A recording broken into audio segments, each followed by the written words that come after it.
Starting off this list in our number 10 spot, we have the Murdochs. With the high profile of this ongoing case, coupled with the fact that Netflix just released a chilling documentary about the story of this family, it is likely that you may already have quite the idea of who the Murdoch family is. Taylor and I have been watching the documentary series. We're past the first few episodes, and man, is this story wild. A few years ago, if someone asked you who the Murdoch family was, you would have likely described them as one of the most powerful families in South Carolina, with a legal dynasty that has spanned for a century. Now, if I asked you that same question, the answer would be a family who had it all: money, power, status. But some of the members flew a little too close to the sun, tragedy ensued, and now people have lost their lives and the family has been destroyed. It started back in 2015 with the death of Stephen Smith. It carries on to 2018 when Gloria Satterfield, a long-serving employee for the family, was found passed away after a quote trip and fall accident. These events are both horrible and completely atrocious, but despite the rumors, mysteries, and alleged conspirators of these deaths, things really started to unravel for the family in February of 2019 with the death of Mallory Beach. The young woman met her untimely fate after a boating accident where, allegedly, 19-year-old Paul Murdoch was at the wheel, intoxicated. We could spend hours and hours talking about this family and all of these cases and the conspiracies, but we are short for time, which brings me right to the most recent tragedy: the 2021 killings of that same Murdoch who was driving the boat, as well as the killing of his mother, Margaret. Now, I do believe that people are innocent until proven guilty, but it is important to note that the one on trial for these killings right now is the father and husband to the deceased, Alex Murdoch, the patriarch of the family who is supposed to be carrying on that Murdoch legacy. The stories surrounding this family are horrific, tragic, and a reminder of the dangers that money and power can bring. In our number 9 spot today, we have the Sacklers. This family is the one behind the dynasty of Purdue Pharma, who is best known for producing an exceptionally strong prescription painkiller. Of course, we all know just how big and rich a pharmaceutical company could get, especially one that has been around for quite some time. The company was first created in 1952 by 3 Brooklyn-born brothers, and in the beginning, the company mostly dealt in things like laxatives and earwax removal methods. Soon, things for the company took quite an upwards turn, and before anyone knew it, the family was regarded as one of the most esteemed New York families, but they were also known for their philanthropic tendencies, with their names on museums and hospitals, some of the most famous in the world. You see, the thing is, when they released this painkiller in 1995, it led to them amassing an insane $13 billion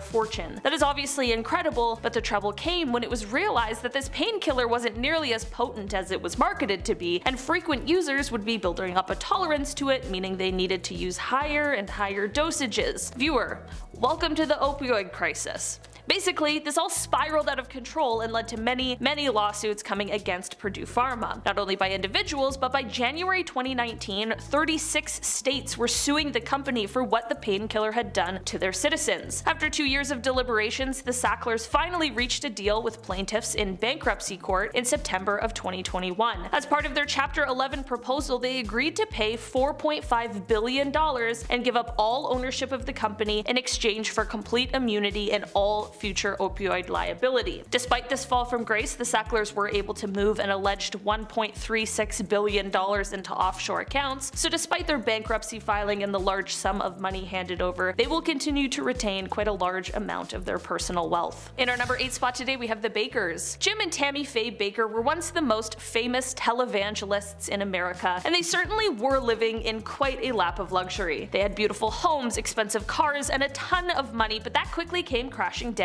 amid horrendous scandal. In the late 1980s, after much success, Jim Baker resigned from the PTL ministry after there was a cover-up to hide some hush money that had been given to church secretary Jessica Hahn over an alleged SA situation. Of course, not necessarily a surprise, but definitely not a good look for a televangelist. This led to more interest in people looking into the family more, and soon it was uncovered that there was some sort of accounting fraud going on as well. The consequences for this came by way of felony charges, conviction, imprisonment, and divorce. That was the end of that legacy, but since serving his time, Jim Baker hasn't exactly slowed down. He not only remarried and returned to televangelism, but he also currently hosts the Jim Baker Show, which focuses on the end times and the second coming of Christ while promoting emergency survival products. So, That's interesting. In our number 7 spot today we have Prince Sado. Born in 1735, Prince Sado was the heir to the Korean throne, but unfortunately he would go on to suffer from extreme mental illness and delusions. Thankfully for historians and those of us interested in history, the wife of the prince created memoirs, and in them she detailed the horrifying things that happened next. The prince began to kill.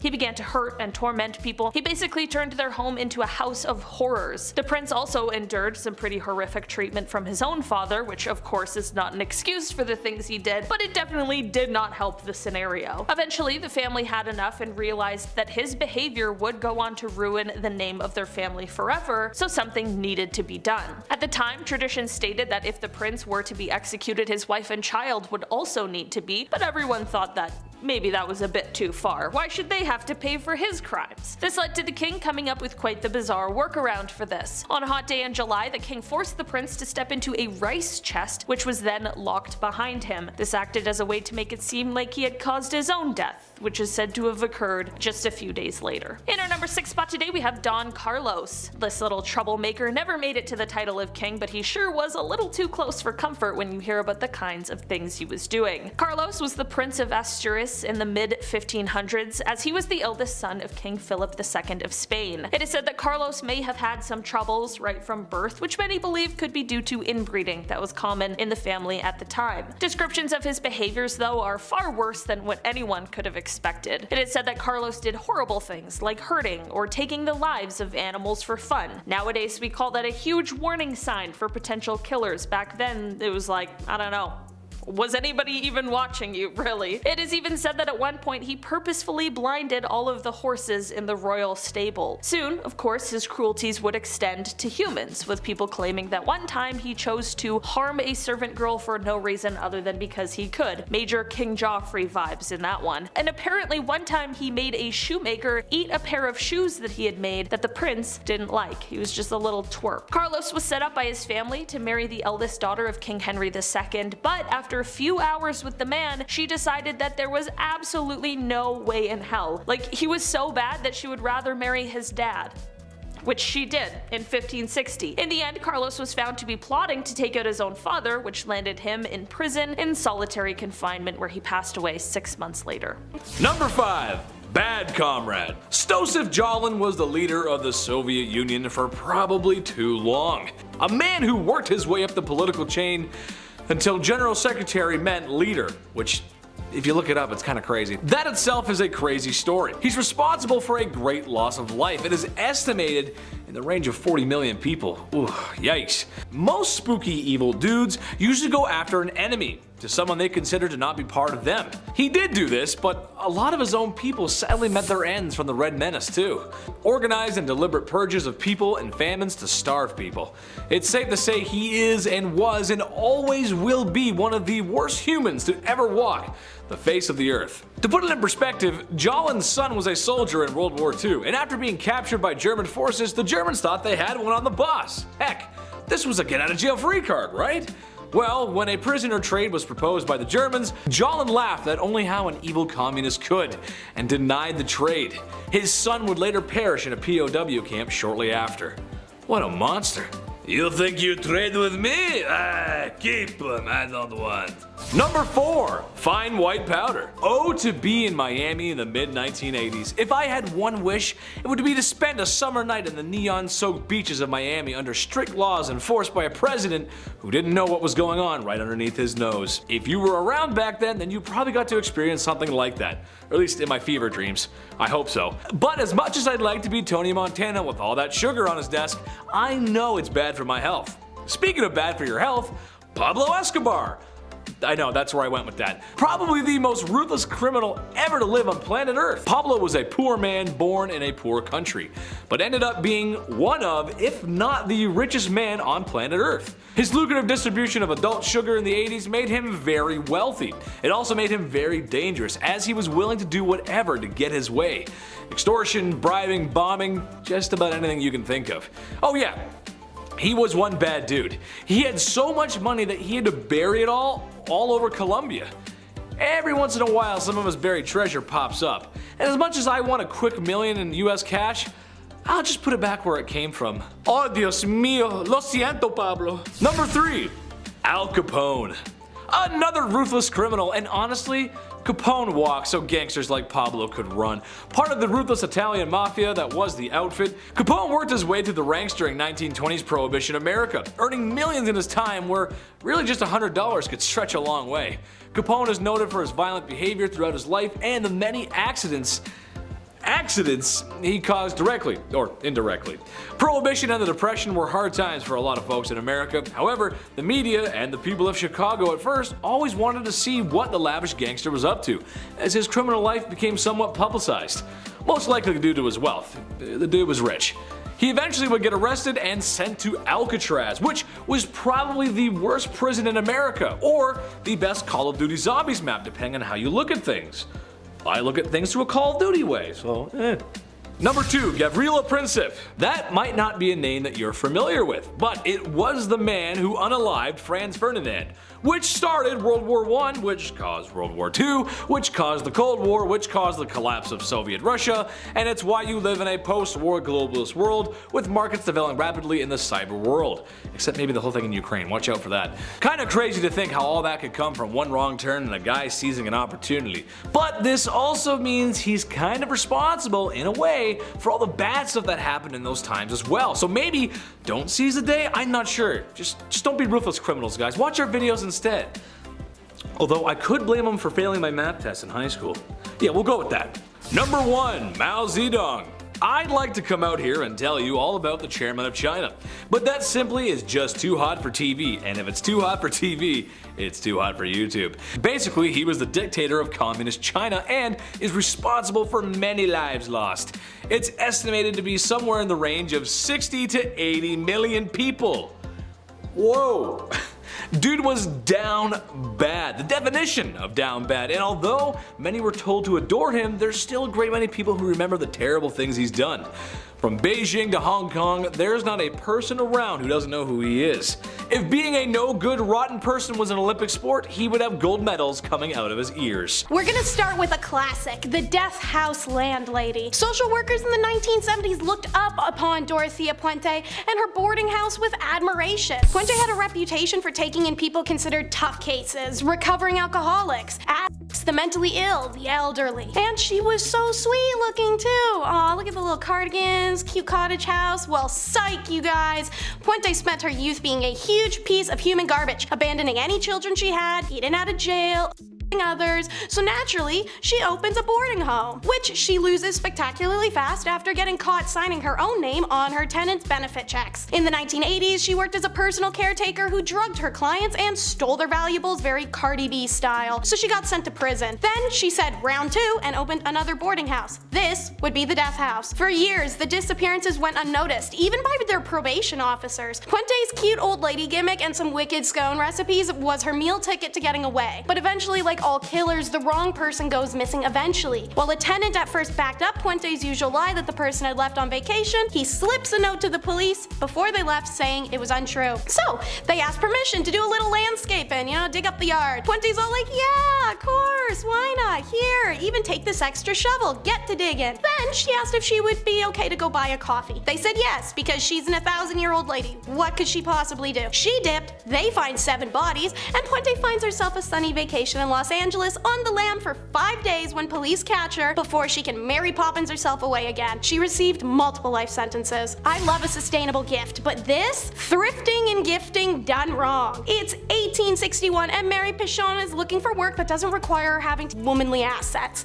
Luckily, she meets a kind man whose intentions seem genuinely good, hearty work for her, and so she lets him lead her into the woods. Oh, you see where horror movies get their inspiration. People really go, okay, and then prance on after inevitable danger, and it's danger Mary meets once the guy attacks her. Mary, who somehow manages to escape, runs for her life as he chases her through the woods all the way to a nearby village, and she tells authorities, who promptly go find him. When they find him, they find 2 bodies and piles of female clothing inside of his property, bloodstained and torn, which didn't bother Miss Drummelard at all, who's just been out here wearing this clothing. And yes, homegirl knew her husband was ripping them off of the women he was killing. The clothes, by the way, implied hundreds of women had died on their property. Drummelard was found guilty of 6 murders and they chopped his head off in 1862, which by the way is a way better fate than his daddy, who was part of the plot to kill the King of Austria and got ripped apart by ponies. His wife, meanwhile, got 20 years for running around in dead people clothes. Let's meet a crazy nun who put back on everything. 15th century Milan. This is where Mariana de Levia Marino was born to a wealthy banker who dumped her on her aunt and took off. He remembered she existed at 13, long enough to force her into a convent in Monza. Now a nun, she did pretty aight. She was a role model, did stuff diligently, very Jesus-y. I don't know what nuns do. I do know that in her 20s she fell for an aristocratic womanizer, which is hella out of character for a nun. Gianosio and Marianne were sinning it up all over the place. He had a blacksmith make keys to the convent to sneak in, and they even had secret kids, but Marianne alternated between gratifying her lust or just guilt tripping over that sin. So in her brain, to try and make herself hate him, she started eating his feces. It did not work. His feces hit the fan when a nun threatens to whistleblow the affair, so Osseo smokes her.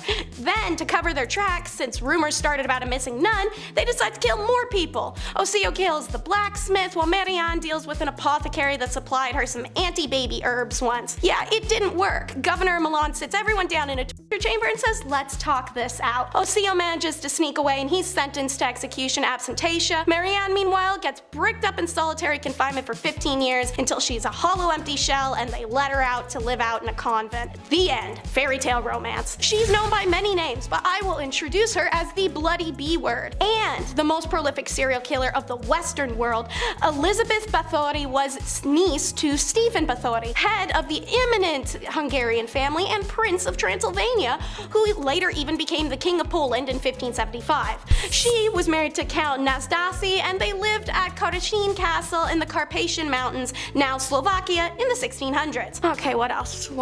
Oh yeah, she practiced vampirism because this is Transylvania and everything's a joke, I guess. She is alleged to have killed more than 650 women with the help of 4 servants, specifically those with qualities such as great beauty, intelligence, strength, etc., in order to drink their blood and bathe in it. Her reasoning for this was to preserve her youth and beauty. Word was beginning to spread about her sadistic activities. At first, victims were servants in her castle, then they were daughters of local peasants, and later they included girls sent to her by local gentry families wanting them to learn good manners from a deranged Twilight fan. When her murderous career was discovered, the Countess was walled up in her castle from 1610 until her death in 1614. She's also the inspiration for the famous Sapphic female Dracula counterpart, Carmilla. Before I go crazy, tell me I'm pretty. So, from 1971 to 72, police officers were having a bit of an issue. Super weird, creepy graveyard crimes. Someone had been exhuming corpses from their graves and interfering with them, which we all know is code for they are a perv. They had 5 bodies on their hands that had been tampered with, even chewed on a little, and some showed signs of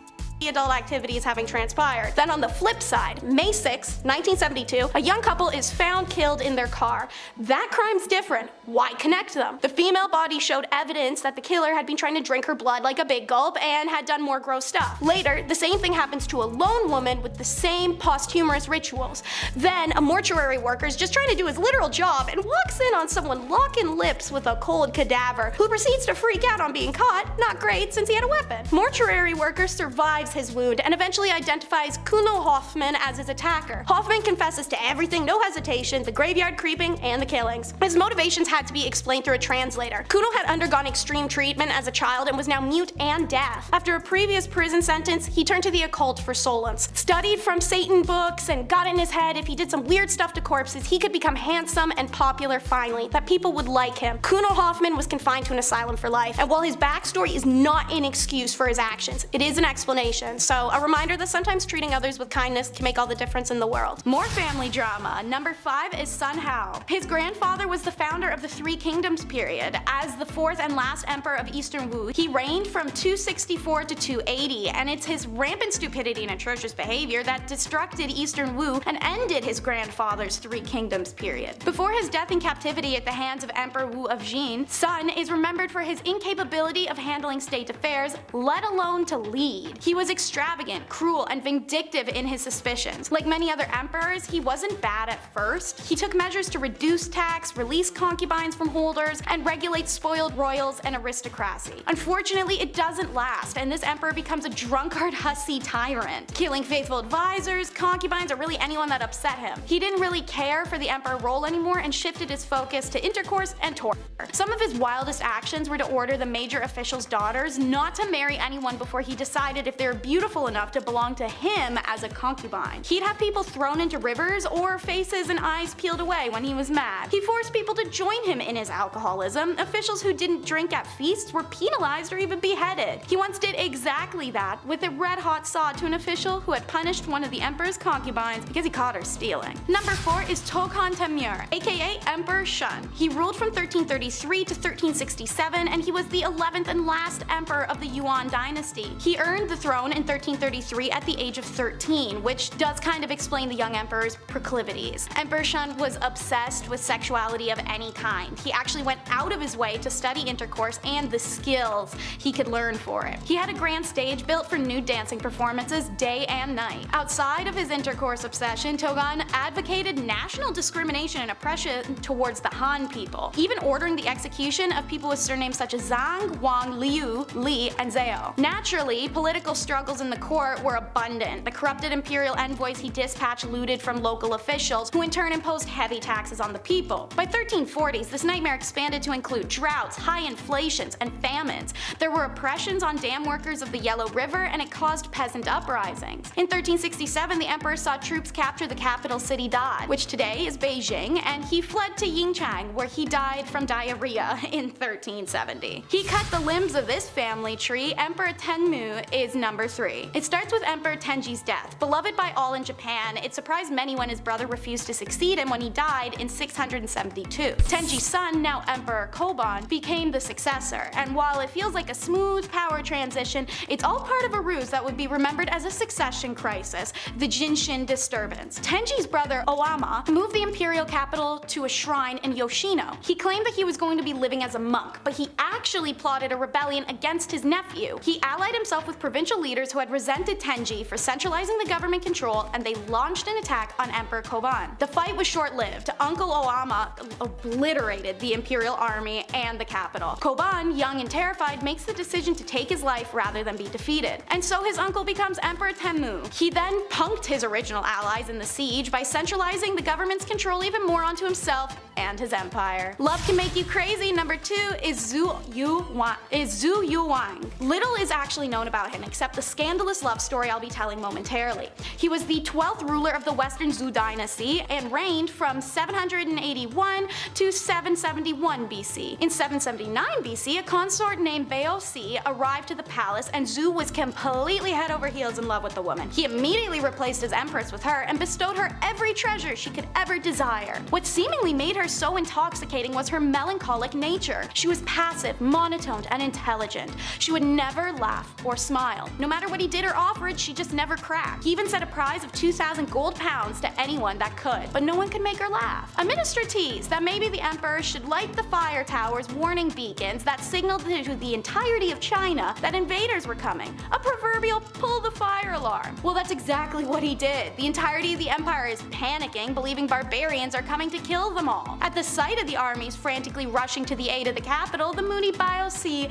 finally broke into a hint of a smile. I'm sure you can imagine how pissed the nobility and the army of the entire kingdom was when they realized that they'd gathered their men and traveled for literally nothing. They would have forgiven the emperor had he not done this with another few times afterwards. This caused a boy who cried wolf story, and no one came to the capital's aid when barbarians did attack a few years later. The story of the love-stricken emperor who toyed with military matters for the sake of a smile then became an enduring Chinese allegory on responsibility and sensibility. And number 1 is Emperor Jie of Xia. We talked about him in our Spoiled Kings video, so you may remember the story. During the Ming dynasty, Zhu Hukong became the Zhejiang emperor. Since he wasn't brought up royal, he didn't care for the throne and visibly shirked the duties and left decisions to corrupt grand secretaries, who by the way sold government positions to people for cash. He was busy hanging out in isolation and chose to go even farther than the previous emperors by hiding out specifically in the Forbidden City. Obsessed with divination, alchemy, and longevity, his primary goal was to achieve immortality, which he he sought out through the use of all sorts of concoctions. One was red lead, and its key ingredient was virginal menstrual blood. Jie kept hundreds of young girls, feeding them only rainwater and mulberry leaves to ensure their purity. Girls who became ill were punished for it, as was anyone who denied him. 21 years and hundreds of girls abused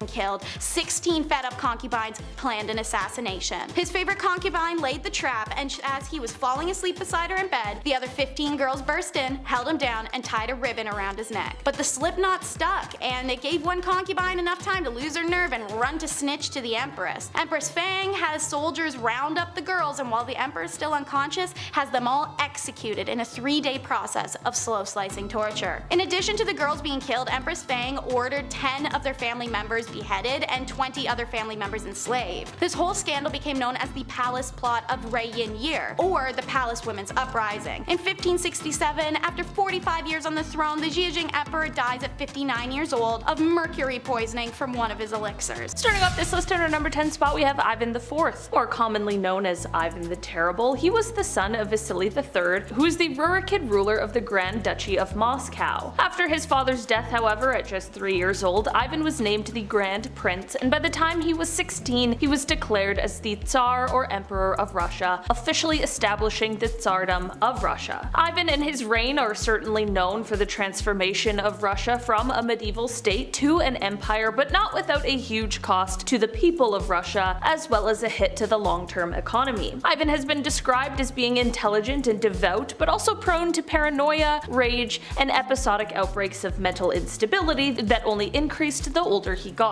One of the main points of extreme violence and viciousness was the massacre of Novgorod, which saw the deaths of an estimated 2,000 to 15,000 people, as well as a shocking amount of acts of extreme, violent cruelty. In the later years, like I mentioned, his violent tendencies only got worse, which led to him doing things like striking his heir in the heat of an argument so badly that it left him with brain damage. In the end, Ivan the Terrible met his demise from a heart attack in 1584. Yeah, they say that impaling hundreds of people every day isn't great for the heart health. Someone should have let him know about vitamins and minerals, or maybe some good cardio-heavy exercise. I don't know. In our number 9 spot today, we have Leopold II. As the second king of the Belgians, Leopold has been said to be responsible for the deaths of somewhere between 2 to 15 million people. Yeah, million. It wasn't in Belgium that he committed his atrocious acts, however. It all started when he claimed himself to be the founder and sole owner of the Congo Free State, which was a private project he undertook on his own. Leopold loved colonialism. He wanted to colonize everything he possibly could, and this is why he started the International African Society, which he used to travel to Africa, claim land that obviously wasn't his, and we're not talking about a small piece, we're talking about land that is several times the size of Belgium, and many countries just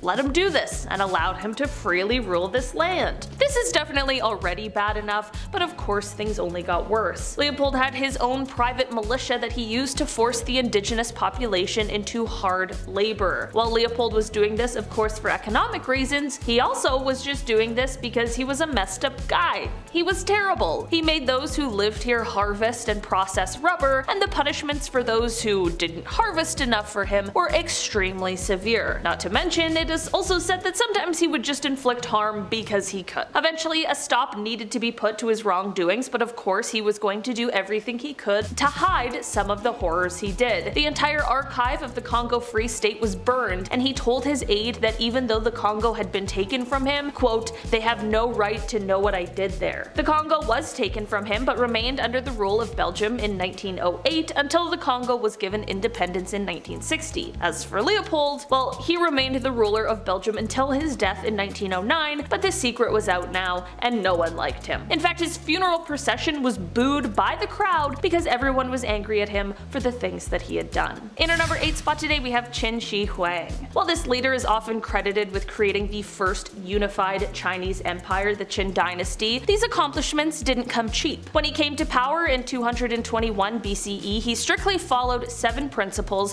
which not only pushed for severe punishment, but also acted acted in contraries and issued unattainable orders. He also is said to have been extremely paranoid about the power of the educated, which led to him burning books so that no one could ever learn what was in them, and he also killed 460 Confucian scholars in just 1 year, which some claim was because they were unable to make him immortal. Huang wanted not only to establish a transport system but also build a wall to keep out enemies, and this meant that he had to relocate at least 120,000 families. He declared that all would be equal under one law and then taxed everyone heavily, and because of these heavy taxes as well as the insane labor that was expected to create the wall and the transport system, thousands of people were overworked, starved, and perished. He also had laborers create a massive tomb for him, complete with 8,000 life-size terracotta warriors and horses, which you may be familiar with because now it is rumored to be an extremely haunted place. I mean, an evil ruler's resting place? Yeah, of course it's haunted. In our number 7 spot today we have Don Carlos. I'll be honest, this little troublemaker never made it to the title of king, but he sure was a little too close for comfort when you hear about the kind of things he was doing. Carlos was the Prince of Asturias during the mid-1500s, as he was the eldest son of King Philip II of Spain. It is said that Carlos may have had some troubles right from birth, which many believe could be due to the inbreeding that was common in the family at the time. Descriptions of his behaviors, though, are far worse than what anyone could have expected. It is said that Carlos did horrible things like hurting or taking the lives of animals just for fun. I mean, nowadays we call that a huge warning sign for potential killers. Back then they just chalked it up to boys being boys. It is even said that at one point he purposefully blinded all of the horses in the royal stable. Red flags, they were abundant. Soon, of course, his cruelties would extend to humans, with people claiming that one time he chose to whip a servant girl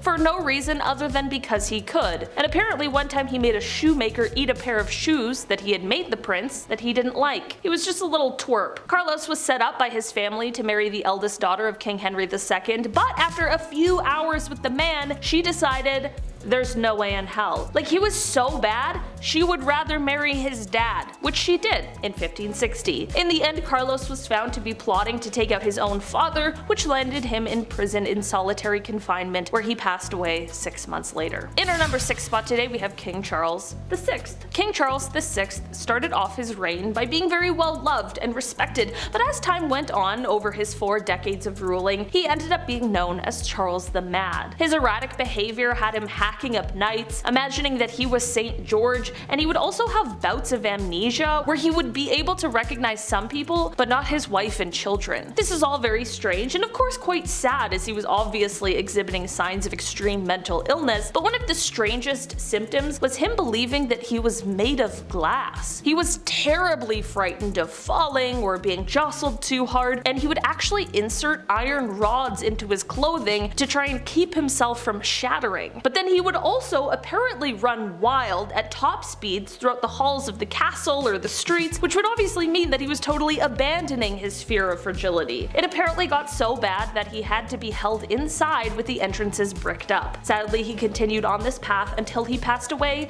in 1422. In our number 5 spot today we have the Brutal Benders, also known as the Bloody Benders. If their name didn't hint towards it, they were a family of who operated in Labette County, Kansas in the late 19th century. The family consisted of John Bender, his wife Elvira, and their adult children Kate and John Jr. They ran a small inn and a general store that became a popular stop for travelers passing through the area.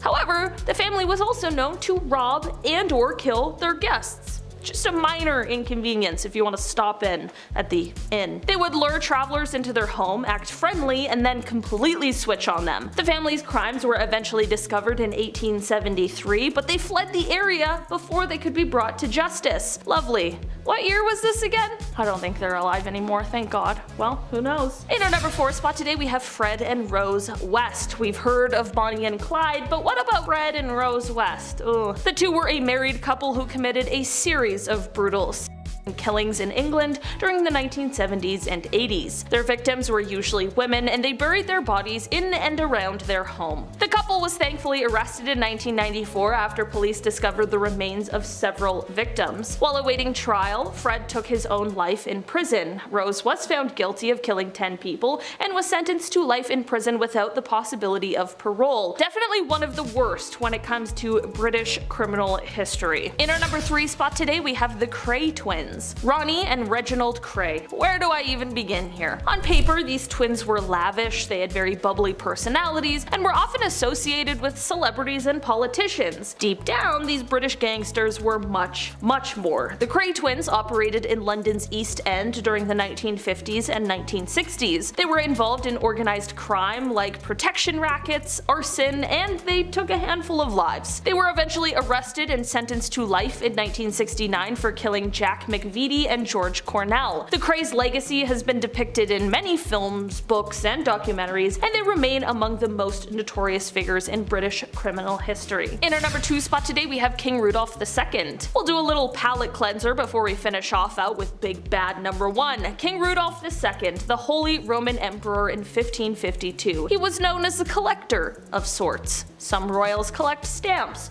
others collect zoo animals.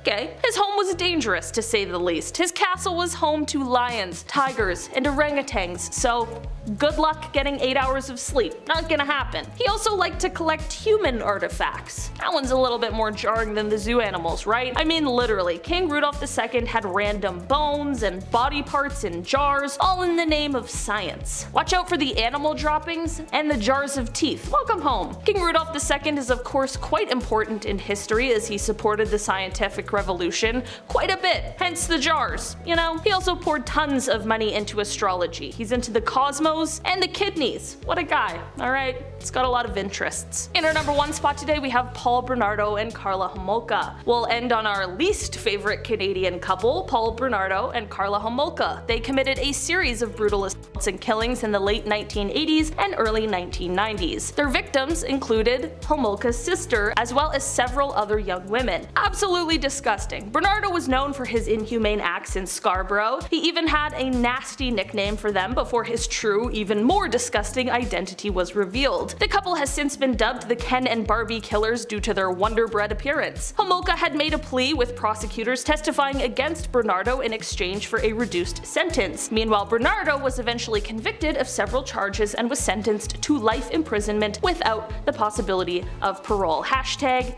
by Ken. Number 10. Dracula. The man, the myth, the legend, Vlad the Impaler. This dude was so down bad, he was the inspiration for Dracula. There's really only one reason why he was so evil, and honestly, it's in his name. Vlad the Impaler liked to impale people, oftentimes alive. As if this was the worst thing thought up by a human being ever, he would leave the pikes on display, creating a horror only the eyes of medieval Europe could see. There's gonna be a lot of bad dudes on this list, some really saucy villains, unsavory characters who will make your skin crawl, but only Vlad has been bad enough to get a monster inspired by him, essentially turning his actions into somewhat of a spooky mythology.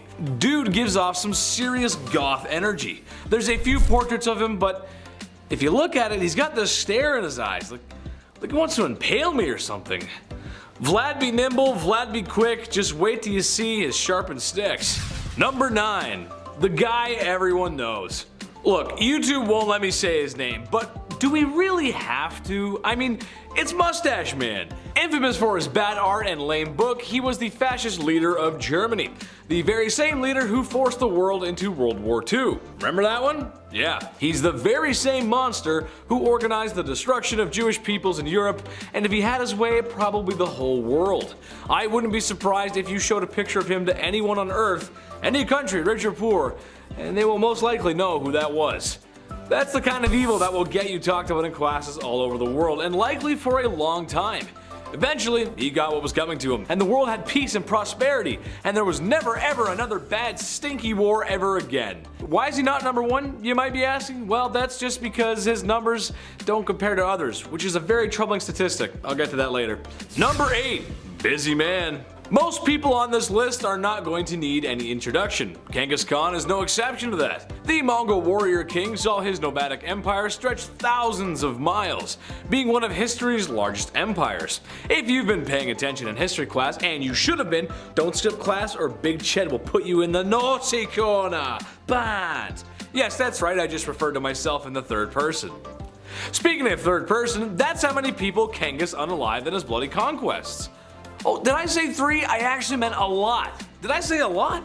I actually meant a disturbing amount. Some people like to point out that he was accepting of other people's cultures and beliefs. Yes, that is true, but that's after he burned down the village right before he got to yours, and you got forcibly assimilated into his numbers. As you can also imagine, a bloodthirsty barbarian like him did not treat women with much respect. It's Genghis Khan, man. That's just how it do be. Number 7. So long, Bowser. Ivan the Terrible. Okay, sure, Vlad was called the Impaler, but you can kind of take that in a different way, right? Not in that way. All innuendos aside, with a name like Ivan the Terrible, it's kind of hard to work around that.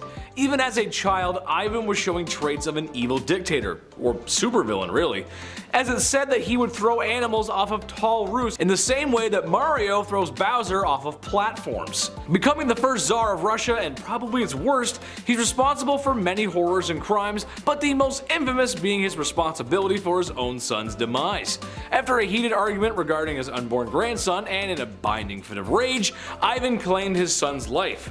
Sure, dads get angry when sons don't help mow the lawns or help take out the trash, but that's going a little far. One minute you're having a fight with your dad, and the next minute you're being carried out by Ghanaian pallbearers. You know, the dancing guys, the memes, the casket, you know? Yeah, it's a joke.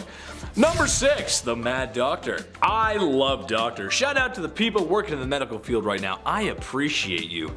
I couldn't even imagine the horror that is medical school though. We all know my track record for reading, and hours upon hours of studying would just be bad for my health. I gotta squeeze more video game time in there, it's just how I work, man. However, one doctor I would not want to cross is Dr. Henry Howard Holmes. He is most likely the inspiration for a lot of horror movies. A serial unaliver, said to have been performing surgeries on animals at a young age, which, again, doing some freaky deaky stuff to animals as a kid is like the red flag of red flags. It's like the only red flag. If that wasn't enough, he used to steal cadavers from the university he was studying at and doing all kinds of not nice things to them, naughty, bad. Having a clear obsession with medical practices and anatomy probably was helpful in disposing of his victims. And like something from Tales of the Crypt Keeper, that's exactly what he did. He constructed a large house, or building really, with trap doors, secret tunnels, and a lot of rooms. A basement where he could dispose of his victims. He would later then open this house of horrors up as a hotel where unknowing people would come to meet their doom. Yes, Tales of the Crypt Keeper.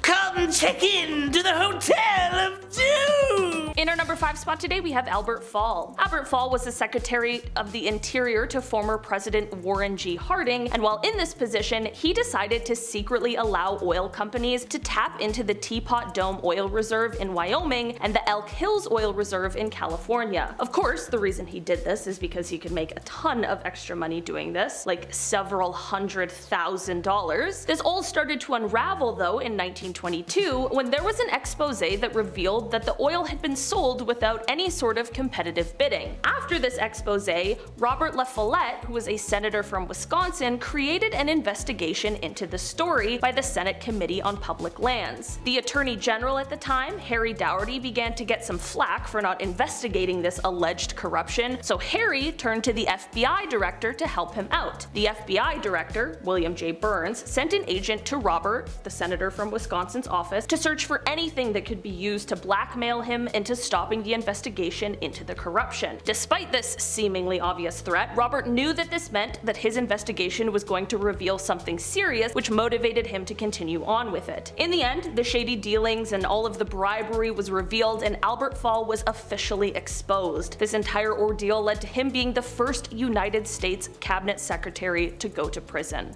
In our number 4 spot today, we have Velvalee Dickinson. Velvalee is a name I've never heard before, and I thought it sounded kinda cool and nice until I heard about the person it belonged to. Velvalee is one of the reasons why we should never judge a book by its cover. On the outside, she appeared to be like a regular older lady who ran a doll store. Who would think the owner of a doll store would ever be a villain? Okay, maybe everyone. But anyway, as far as I know, everything started out more normal, but once her husband passed away from a heart attack, things took a very sinister twist as she started to take on some interesting side projects for a little extra cash. In 1942, the FBI was able to intercept a letter that was on its way to Buenos Aires. The letter spoke of a quote, wonderful doll hospital and quote, 3 old English dolls, and the FBI was like, hey, that's kinda weird. So their cryptographers went to work and it was uncovered that this letter was actually sent in code. As it turns out, these letters were actually sending military secrets to Japan, and some of the information within them would have been extremely valuable if the letter hadn't been intercepted and never delivered. Turns out that Velvalee had visited the Japanese Institute in New York, befriended the consul general, and connected with a Japanese naval attaché. The FBI arrested Dickinson, and upon doing so, they found huge amounts of cash along with the instructions for the code she was to use in the letters. She ended up being sentenced to 10 years in prison. In our number 3 spot today, we have Monica Witt. Monica is a former United States Air Force technical sergeant as well as defense contractor who has been on the run since 2018. Despite her high-ranking position and high security clearance, she is on the run because she defected to Iran in 2013. It is said that from 2013 up until she was found out that she was using her position in order to spy on the United States and relay that information back to the group she was working for. She used different fake Facebook accounts, and it is said that the information she gave included the classified true name and counterintelligence activities of a US intelligence operative. This is of course a problem regardless of how important this operative was, but it is said that this information she shared had the potential to cause serious damage to United States national security. It truly is an absolutely wild story, and Monica is still out there on the run, hiding from the consequences of her betrayal and espionage. In our number 2 spot today, we have Irene of Athens. Taking it back to the Byzantine Empire, Irene of Athens was the mother of Constantine VI,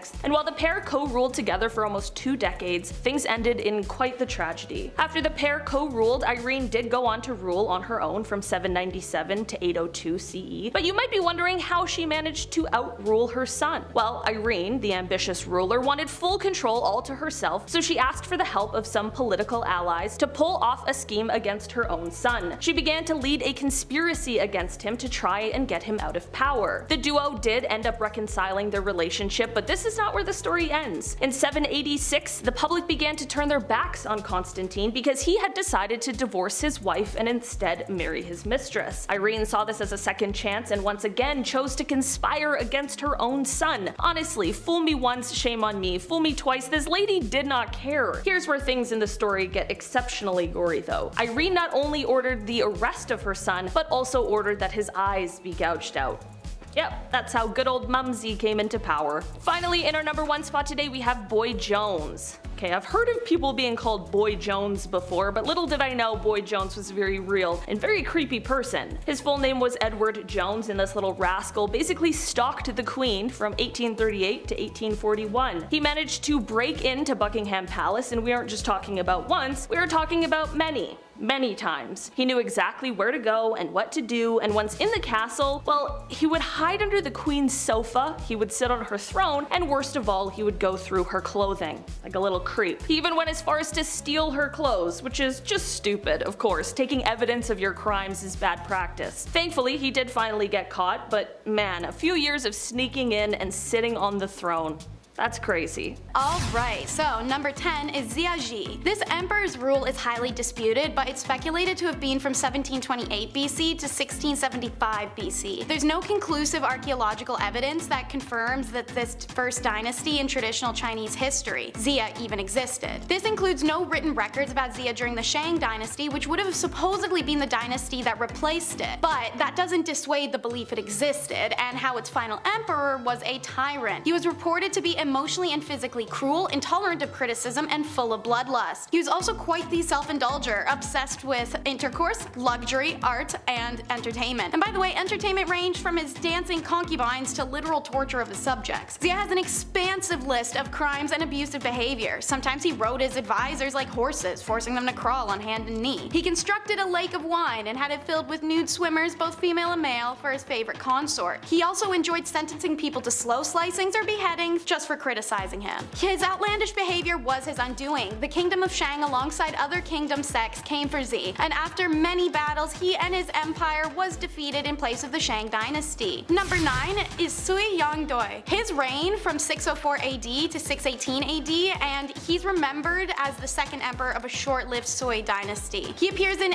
many Chinese literatures that feature terrible Chinese emperors for his wasteful projects and endless crimes. Even historians believe him to be the worst of the emperors. See, good old Sui directly caused the death of millions of Chinese commoners and bankrupted the treasury. For example, his reconstruction of the Great Wall of China resulted in the death of 6 million workers. Another is while his troops succeeded in conquering Champa in what's now southern Vietnam, thousands of Sui soldiers died from malaria due to the unpreparedness. But one of the most famous examples remains how a mere slight caused him to order an invasion into a Korean kingdom. It was terribly mismanaged as he was the one overseeing it and had no experience, and it resulted in hundreds of thousands of Sui soldiers dying from famine or elements. His rampant impulsivity ultimately brought revolts through China, and in 618 the despised emperor was killed by his own top general in a coup, and the Zhou dynasty was then replaced by the Tang dynasty. Number 8 is hubris of King Zhou of Shang. It would be his downfall, ultimately. In a feudal society of forced servitude, it's no wonder that they managed to conquer surrounding barbarian clans. They had an elite army and a strong civil obedience. This is because Zhou is cold and has no compassion. He, like our first, also enjoyed wine pools and gluttony. He's remembered for running through prime ministers as well. The first one offered the emperor his daughter. Apparently, she didn't put out enough, so the emperor had her killed and her father made into sauce, quite literally. The next prime minister got the human jerky treatment because he was outraged by the emperor's decision. He should have kept his mouth shut because, as I said, it got him killed too. The third, however, is remembered for his virtue and also his tactic. He made it out alive by satiating the wily emperor with gifts of animals, treasures, and concubines. These gifts kept him distracted long enough for said prime minister to center rebellion and dispose of the tyrant. Ming Shenzong is number 7. He ruled from 1572 AD to 1620 AD, if you even want to call it a rulership. See, Ming blatantly shirked any and all wanly emperor duties at any opportunity. In fact, he spent 20 of his 48-year reign away from the royal courts, essentially on strike for half the time he was on the throne. His absence contributed to the already crumbling Ming dynasty and ultimately furthered the decline as he had left it to corrupt advisors. Instead, he spent much time supervising the construction of his underground mausoleum, where he even had nightly parties, ceremonies, and group intercourse before its completion. I'm not going to disregard in his early years as emperor, he was a great leader. He was diligent and capable, repelling various foreign invasions. Some believe that's why years later they were so self-indulgent and disregarding of the public. The man's industrial action was due to his disenchantment with court politics, particularly how he denied his choice of successor. Regardless, his blatant disregard ensured that the occupation of China by the Manchus in 1644 AD, and some historians go as far as to state that it was not the final 2 Ming emperors, but Ming Shenzong who should be responsible for the stunning defeat. Number 6, let's meet Emperor Anko, who wanted to keep it in the family while keeping family out. This Japanese emperor was not a usual heir. See, his older brother was supposed to take the throne after their father passed in 453. Unfortunately, his older brother had a romantic scandal. He was doing his half-sister. His royal court, unlike ones elsewhere around the world, was not for royal siblings getting down. So his younger brother, who would become Emperor Anko, battled his brother and exiled him when he won. After taking the throne from incestuous Big Bro, Emperor Anko built a succession of violence and reigned with an iron fist. But like I said, they were keeping it in the family. Ank sent a messenger to his uncle, proposing a marriage for his younger brother. While his uncle agreed to the idea, the messenger chose to spice things up and just lie to Anko that his uncle had rejected the offer. Anko, notorious for his blind rage and kill first ask questions later attitude, did exactly that. He had his soldiers capture and kill his uncle and then bring his captured aunt back to the kingdom, where he made her his wife and empress.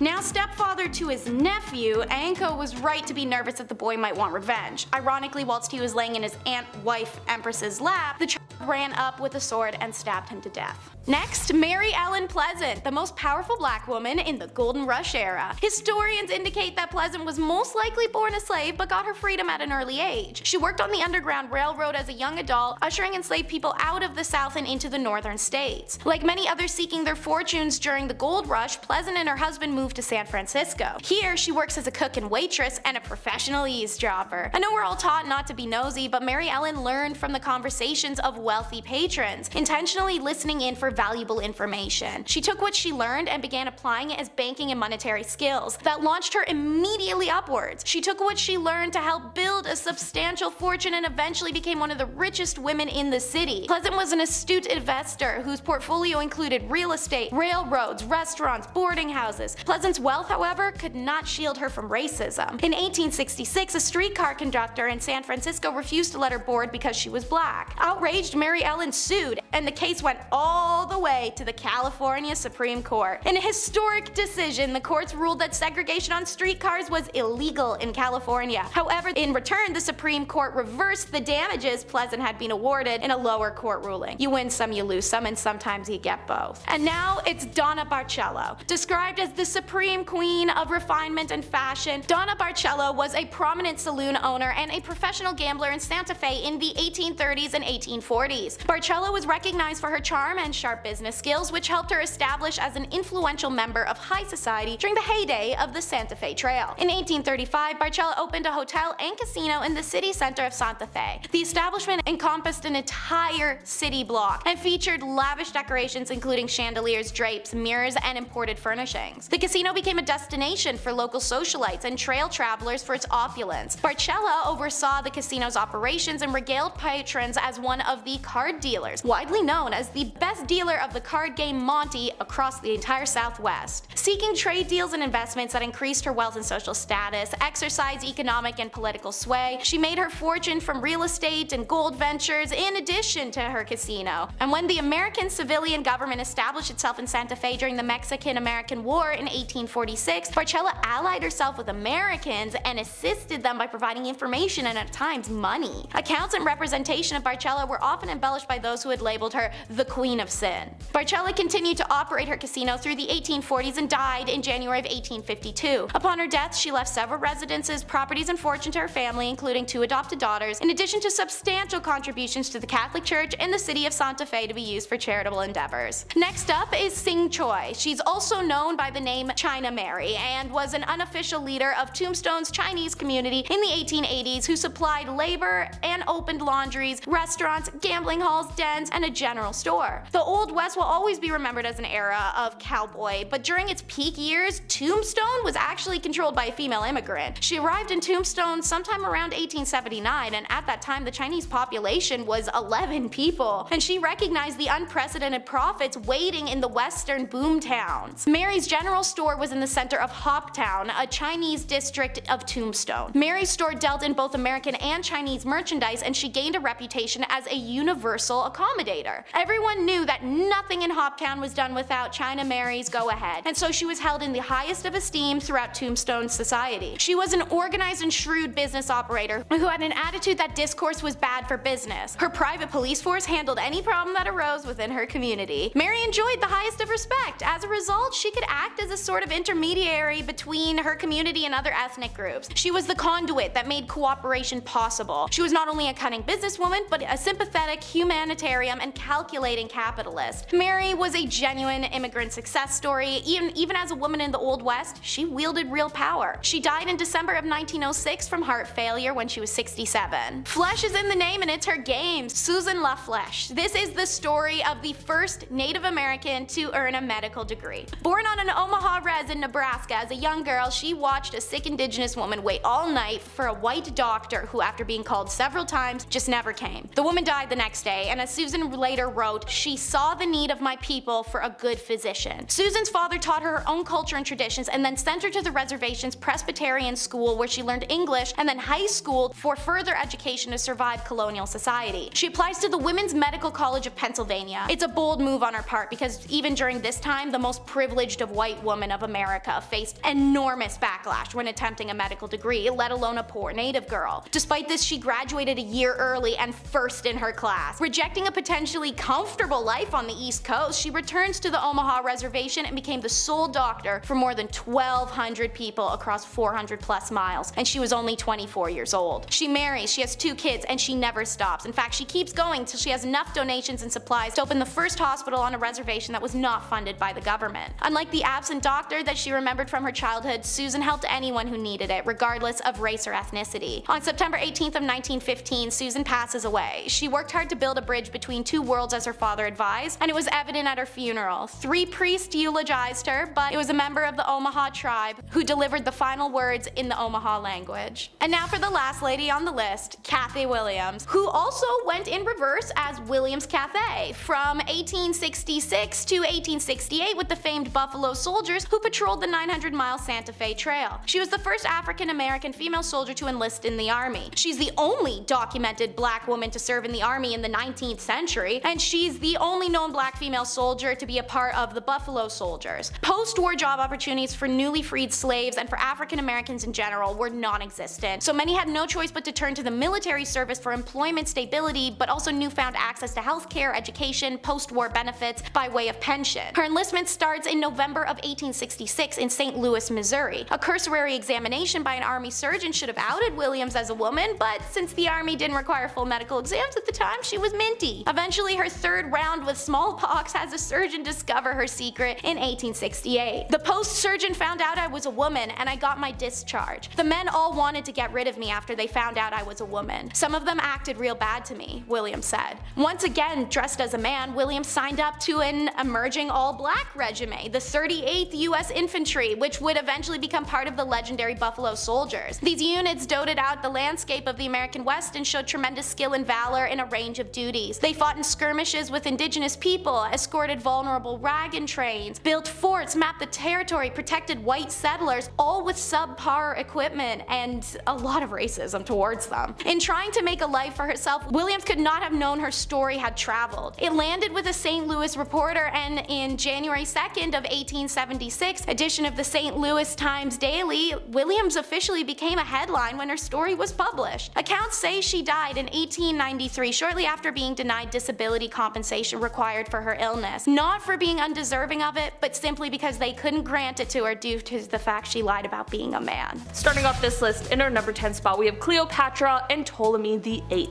We'll head over to 47 BC, at a time where ancient Egypt was a little different. We often think of Cleopatra's end, but the beginning of her life was quite hectic as well, even for the royal family. Cleopatra had 2 younger brothers who both ruled with her after the death of their father, Ptolemy XII. Ptolemy XIII initially ruled with Cleopatra. They were a historical duo, but they soon became rivals. Ptolemy wanted the throne to himself, so he attempted to seize control of Egypt. This led to a civil war in which Cleopatra was exiled. However, after Caesar defeated Ptolemy's army and restored Cleopatra to the throne, Ptolemy XIII drowned in the Nile River while attempting to flee a battle. Talk about family drama. I thought mine was bad, but dang.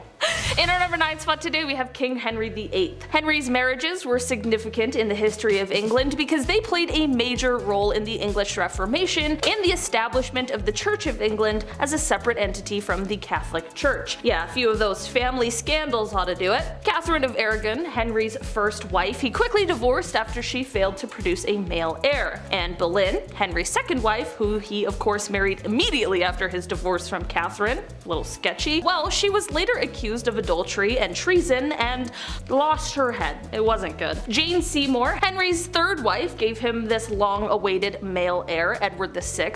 Sadly, she died soon after giving birth. Next was Anne, Henry's fourth wife, whom he married for political reasons but found unattractive and divorced shortly after. He saw a painting of her before and she didn't match the image. Swear to God that's what happened. Like, what in the Tinder? This guy is absolutely insane. Next was Catherine Howard, Henry's fifth wife, who was only 17 at the time. She was accused of adultery and also lost her life. Catherine Parr, Henry's sixth and final wife, survived him for a change and went on to marry again after his death. Divorced, beheaded, died. Divorced, beheaded, survived, alright? Study that for your history test. In our number 8 spot today, we have Julia the Elder. Julia Caesaris was the only biological biological child of Roman Emperor Augustus. She was born in 39 BC and was married to Marcus Claudius Marcellus, but later got caught up in a series of scandals that brought shame to her family. So much so that her father actually exiled her to a small island off of the coast of Italy in 2 BC. She remained in exile for several years, and her marriage to Marcellus was annulled. In 280, Augustus allowed her to return back to the mainland, but she was still considered an outcast and was forced to live in seclusion for the rest of her life. This was less than 10 years after her mother had suffered the same fate. What an absolute nightmare. In our number 7 spot today, we have King James I. We're taking it back to Scotland in 1425. King James I ordered the death of a powerful nobleman who just also happened to be James' cousin. Murdoch Stewart, Duke of Albany, was the grandson of King Robert II and had served as regent for James while he was imprisoned in England. However, once James returned to Scotland, he suspected Murdoch of plotting against him. Murdoch and several of his followers were arrested and killed in Stirling Castle. King James' actions were seen as a ruthless demonstration of his power and authority, and he faced quite a bit of criticism for this harsh treatment. In our number 6 spot today, we have John the Fearless. In 1407, Duke of Burgundy John the Fearless ordered the death of Duke of Orleans Louis I, aka John's cousin. A lot of cousin rivalries in this list. At the time, of course, he was his political rival in the French court, but what is happening? The two men were powerful and influential members of the French nobility, and their feud had been building for quite some time. See, John believed that Louis was a threat to his power, and he had also insulted him publicly, which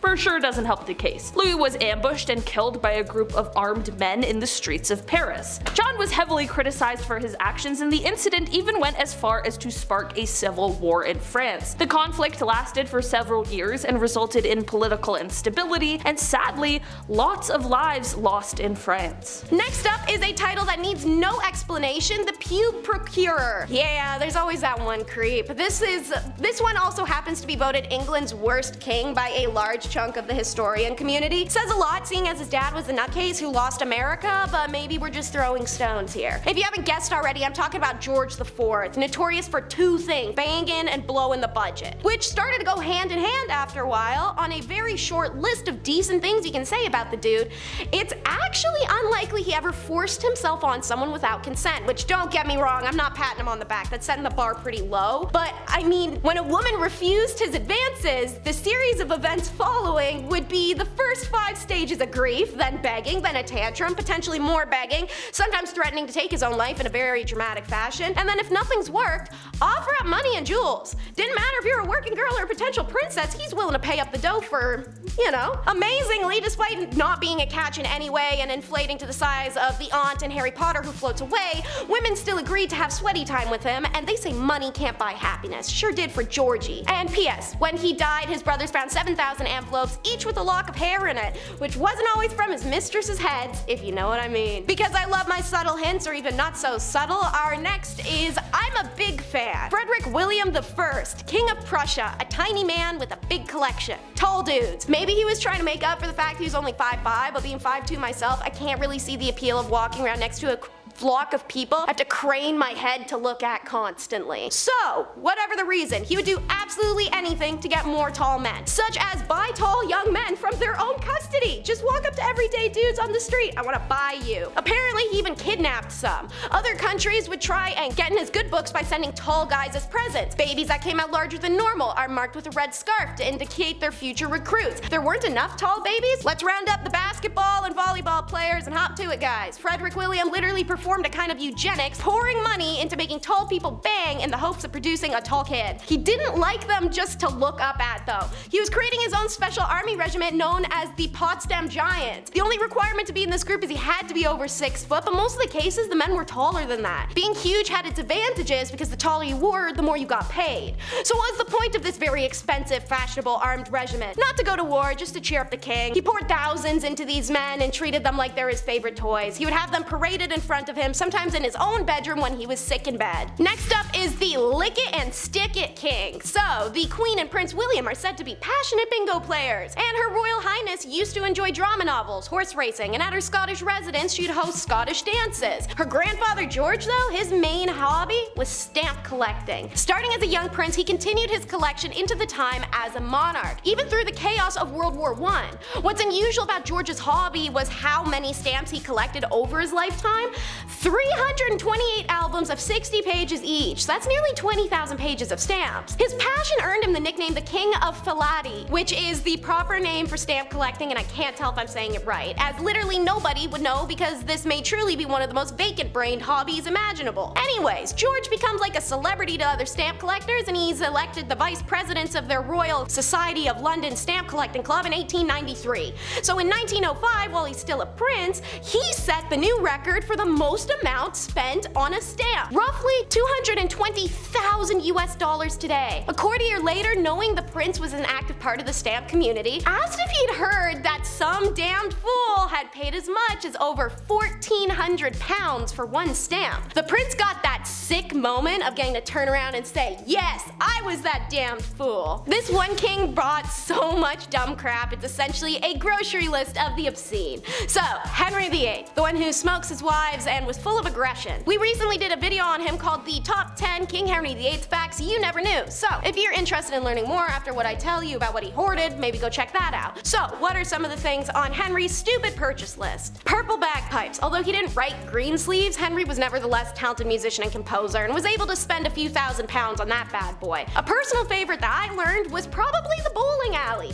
Built after the birth of his son Edward in 1537, this massive expenditure was almost 200 feet long, and it was more than 3 times the length of a modern 10-pin bowling alley. Records show in 1526, Henry commissioned a pair of leather football boots that cost 4 shillings. Nowadays, that's a couple thousand. Hilariously, 14 years later in 1540, he banned football. You know what you should spend taxpayer dollars on? A codpiece so big you can hide a weapon in it. Henry is credited with popularizing the peculiar Tudor fashion for the enormous exaggerated codpieces, which during his reign established themselves as symbols of a man's virility and masculinity. The king, of course, had to have the biggest codpiece of all, and towards the end of his life, Henry's codpieces became so roomy, he could literally have glorified pockets and keep jewels and other valuables and even small weapons in there. Last but not least is 2 kings and a rager. In 1509, Henry VIII, England's most famous monarch, ascended to the throne, ensuring the Tudor succession after his father. After almost a decade of rule, the young king agreed to follow the advice of close advisor Cardinal Wolsey and try to improve England's relations with the continent. After Wolsey's efforts in 1518, the Treaty of London was signed as a non-aggression pact between the major Christian, very important detail, European powers at the time. One of the most important countries for England to make peace with was France, as the two had been beefing intermittently for literal centuries. The French king, Francis I, was only 3 years younger than Henry, and both men had been hailed in their countries as great Renaissance princes. Naturally, these 2 dudes are gonna be curious about what each other's like, and they wanna meet. And for 2 dudes who are young and rich, what better way to meet than throwing a rager? A date is set for June of 1520, and what would follow is probably one of the greatest parties ever held. The meeting was an excuse for both Henry and Francis to show off their wealth of their kingdoms, and by proxy, their power. So the Field of the Cloth of Gold occurred on the 7th to 24th of June, 1520, named after the gold material used for all the tents, all the costumes, and the decorations at the time. And it was 2 weeks of games, feasts, tournaments, and balls that cost the equivalent of no less than $20 million today between France and England. Between the 7th and the 24th, around 12,000 members of royal houses, nobles, guests, and servants gathered in the fields of northern France to spend dreamy days and nights in temporary palaces built of brick, timber, cloth, and glass. Guests enjoyed delicacies made from 29,000 fish, 98,000 eggs, 6,475 birds, 2,200 sheep, and endless glasses of wine.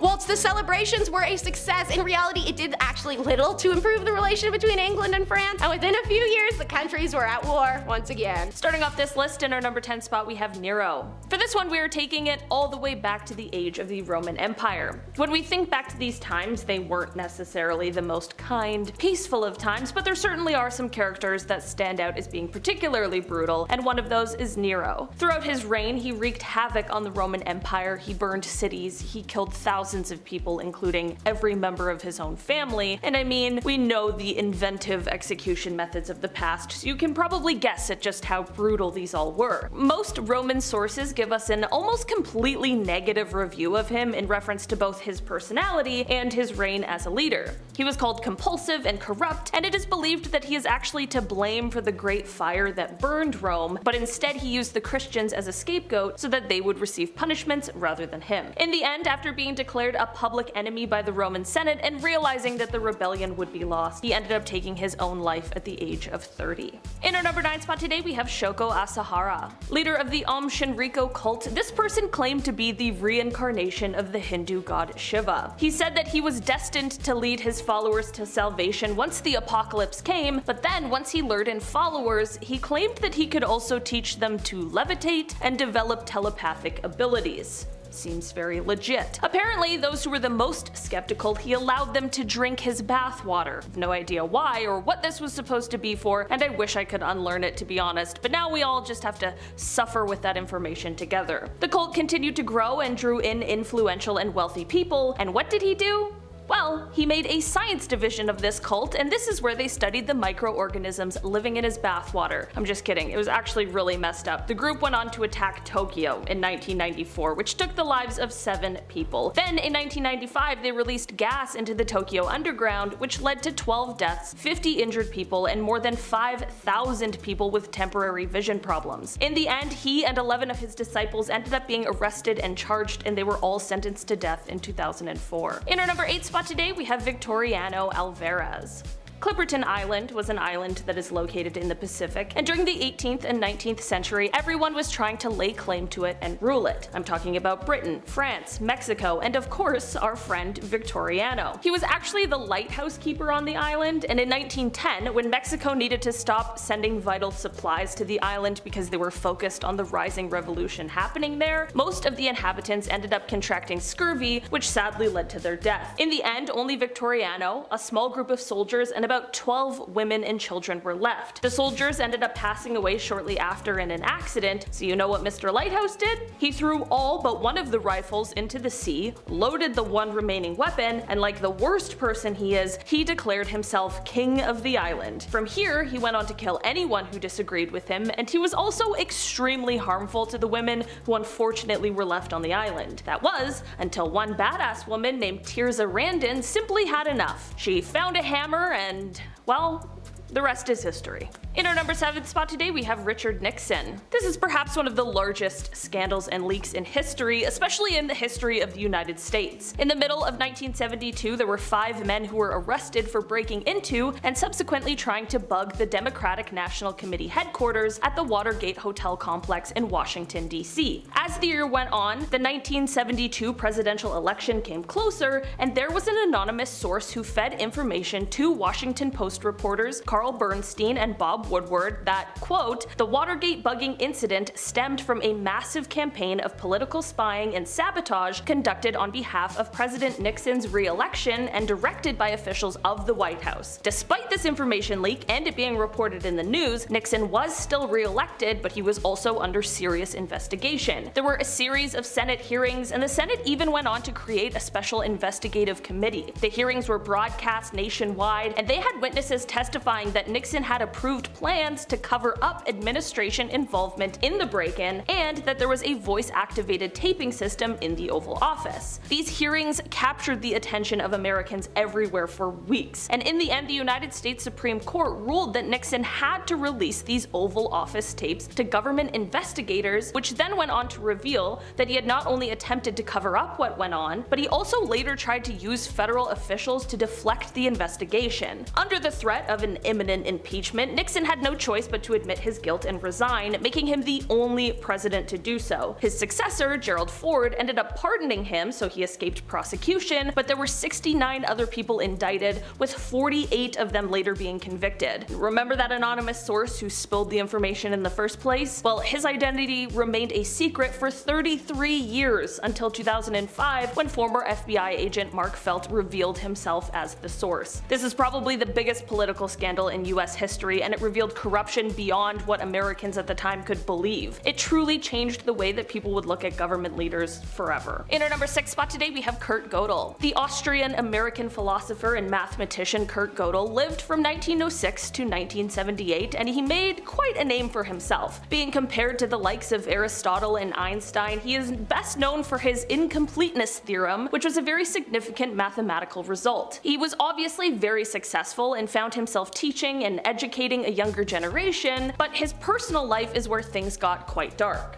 When he was just 6 years old, he had a case of rheumatic fever which left him quite ill for the rest of his childhood. This led to him first being pretty preoccupied with his health, and unfortunately this turned into hypochondria, which then led him down a path of complete paranoia. He ended up having an irrational fear of getting poisoned, so to avoid this he would only eat food that had been prepared by his wife, who also had to taste it beforehand. Sadly, his wife was hospitalized in 1977 for 6 months, which obviously left her unable to prepare food for him. Because of the fact that she was unable to do this for him, during this period he refused to eat, which eventually led to him starving to death. In our number 5 spot today, we have Prince John. It is said that this may be one of the darkest secrets of the British royal family. Prince John would have been the uncle of Queen Elizabeth II, but he passed before she was born. Prince John was the 6th child of King George V and Queen Mary, and it is said that he suffered from seizures, likely as a result of epilepsy, although it's hard to diagnose for certain because of all of the secrecies surrounding him and his illness. From the age of 4, when he had his first seizure, until his untimely and very early death, Prince John lived in a separate estate where he was cared for by a governess. Many people have since criticized the royal family, calling their treatment of Prince John as callous or inhumane, like they were hiding him away for being ill. Of course, the palace was concerned with the monarchy's public image, and there was a belief at the time that royals shouldn't have any physical or mental ailments, although that is of course impossible. They also didn't include him in public events, which could have been another image thing, and also perhaps because of a worry that he might have a seizure at one of these events. At the end of the day, it was definitely a different time, but the idea of excluding him because he was ill truly is a really sad thought. In our number 4 spot today, we have Marguerite and Blanche of Burgundy. This is a royal scandal that took place all the way back in 1314, and it starts off with the daughters-in-law of King Philip IV of France.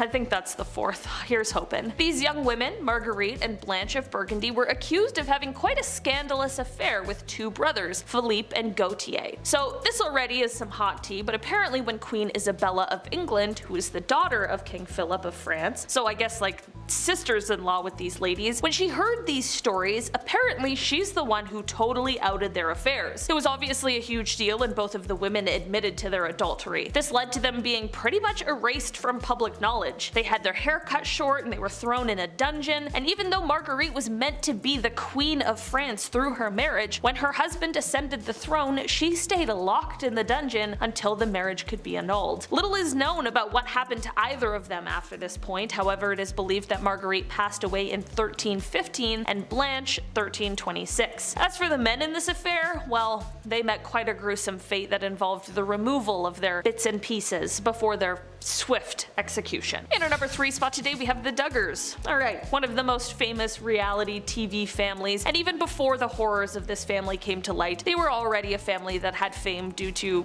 quite a strange reason. If you're unfamiliar with who the Duggars are, you might be more familiar with the show that they used to have on TLC titled 19 Kids and Counting. Yeah, the show ran on TLC for 7 years until it was cancelled in 2015, and the show featured, well, the Duggar family. The family consisted of parents Jim Bob and Michelle Duggar and their 19 children, 9 daughters and 10 sons, all of whose names begin with the letter J. It was an interesting time, and they seemed like this huge, happy, religious family, but in the years since the cancellation of the show, some horrifying things came to light. Initially, the reason that TLC suspended and then subsequently cancelled the show is because it came to light that the eldest son in the family, Josh, had done some horrible things and acted violently, horrendously, and inexcusably against a number of girls, even some in his own family. Due to the popularity of the show before these serious stories came to light, there was a spin-off show that was created titled Counting On. This show first aired in December 2015 and stayed on the air for a surprising number of years before it was pulled, and the family yet again found themselves in the center of a scandal that had to do with Josh. This time he was caught in possession of a certain kind of tape that no one should have, and that should not even exist at all. I can't say which kind of tape, but just know it's the worst of the worst. These are, of course, some of the worst scandals that have surrounded the family, but truly, it's only a drop in the bucket of the many stories surrounding them.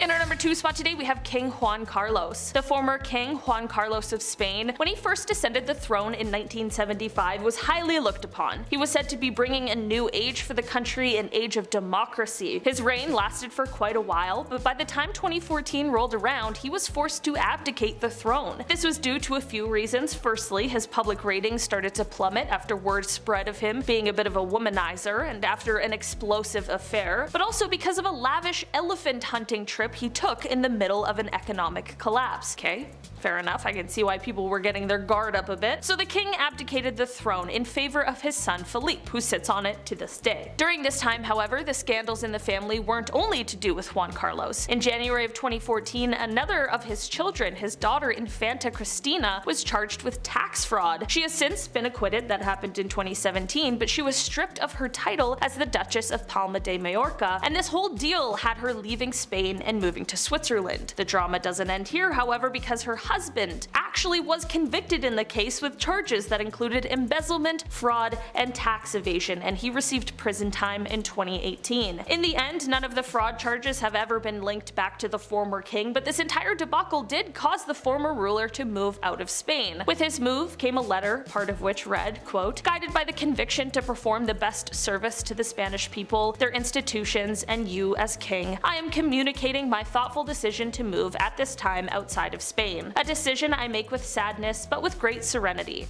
I have been king of Spain for almost 40 years, and during all of them I have always wanted the best for Spain and for the crown." In our number 1 spot today, we have the Rothschilds. This family is easily one of the most, if not the most, powerful family in the modern era. In fact, it is said that most of us in the Western world don't even realize the impact this family has had on our lives, as our consumer-driven lifestyle is definitely directly related to the monetary systems this family put in place. This would include the United States Federal Reserve. Because of this insane amount of money and power that this family has held for over a century, there are plenty of conspiracy theories going on surrounding them. The conspiracies run deep, and they go quite dark. They touch on everything from assassination attempts, some successfully completed on sitting presidents, to heinous World War II agendas that would have benefited the family. Of course, they are conspiracies, so no one is quite sure which of these secrets, if any, are true. Even still, the stories and speculations swirl today, waiting for some piece of evidence to maybe bring them to light. First up, let's meet Pearl Hart. And let me start by saying that there's like 3 Pearls on this list. Wild West was a big fan of that name, and Pearl was a big fan of the Wild West. She was born in Canada around 1870, and by 17 she was married to a gambler and on the train to the Americas, running from her terrible father and a life of disguising herself as a boy to commit thefts to scrape by. At 22, she attempted to divorce said husband to pursue further opportunities in the West. A total ride-or-die dandy, Pearl's husband upped his life to chase her down, and when he found her, Pearl was already living it up with cigarettes, liquor, and even morphine. He won her back, but only before being drafted. After her husband left to fight in the Spanish-American War, Pearl, who was using her old cross-dressing ruse to commit thefts and crimes alike, met a man named Joe Boot, who was a career criminal. They robbed stagecoaches for a while before she was caught and jailed. Hart is famous for saying, "I shall not consent to be tried under a law in which my sex had no voice in making." She was eventually released, jail having helped her find sobriety, new skills, a career, and how to read and write. But the rest of her life is kind of unknown. America was shocked and thrilled by the idea of a female outlaw, and Pearl earned endless infamy from the age of 19. Newspapers clamored for interviews with Hart, while Cosmopolitan, a new magazine at the time, was obsessed with her and often sent reporters to try and get quotes out of her. The Old West never saw another woman like her. And Pearl wasn't the only one taking advantage of male privilege. Meet Charlie Parkhurst. And from 1812 until their death in 1879, nobody knew Charlie was biologically a woman. There's no official documentation on what Charlie identified as